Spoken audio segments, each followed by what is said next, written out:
After Jesus had been raised from the dead, he appeared to his followers and he gave them these instructions. He said, "All authority in heaven and on earth has been given to me. Therefore go and make disciples of all nations, baptizing them in the name of the Father and of the Son and of the Holy Spirit, and teaching them to obey everything I have commanded you." And so, based directly off the teachings of Jesus himself, the first Christians began to baptize anyone who decided to be a follower of Christ. The word baptize comes from the Greek word baptizein, and it means to dip, to wash, or to immerse. Now, the idea of dipping someone into water did not begin with Jesus, but it was actually practiced by people in the Jewish faith for centuries before Christ. You see, the Jewish faith was designed to be practiced by people who were born into it. It was passed down from generation to generation, from father to son and from mother to daughter. But there were people who, seeing the Jewish faith from the outside, they would want to take part in it. They would want to follow this set of beliefs. And so they were dipped into water as a sign that they would change their lifestyle, follow a new way of living. At the beginning of the story of Jesus, we find a man by the name of John. John was actually offering to baptize anyone who wanted to change their life, to be purified from sin, and to follow the Lord more closely.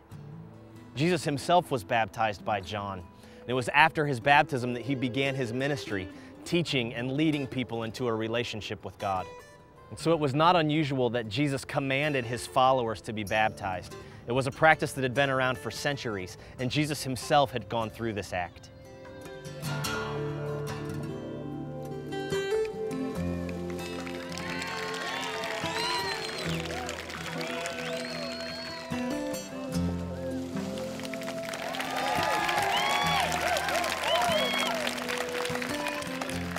As the number of people who followed Jesus' teaching began to grow, a man named Paul wrote down some of the reasons we were commanded to be baptized. He described baptism as a reenactment, as a way for us to show that we believe in Jesus by taking part symbolically in his death and his resurrection. And so these early Christians were baptized. They would walk into a river or a lake, and they would be immersed into the water by someone standing behind them. And the idea was that as they were going into the water, they were symbolically dying to themselves. And as they were coming up out of the water, they were being raised again to life. Only not to their old life, but to a new life committed to following the teachings of Jesus. And so, just like they did 2,000 years ago, we obey the command of Jesus that anyone who becomes a follower of Christ should be baptized. If you've recently made a decision for Christ, if you've recently decided to become a follower of Christ, we want to invite you to take this step. Baptism is the outward sign of an inward commitment. It is simply the way we show people around us that we have decided to be a follower of Christ and that we are committing ourselves to live following his teaching.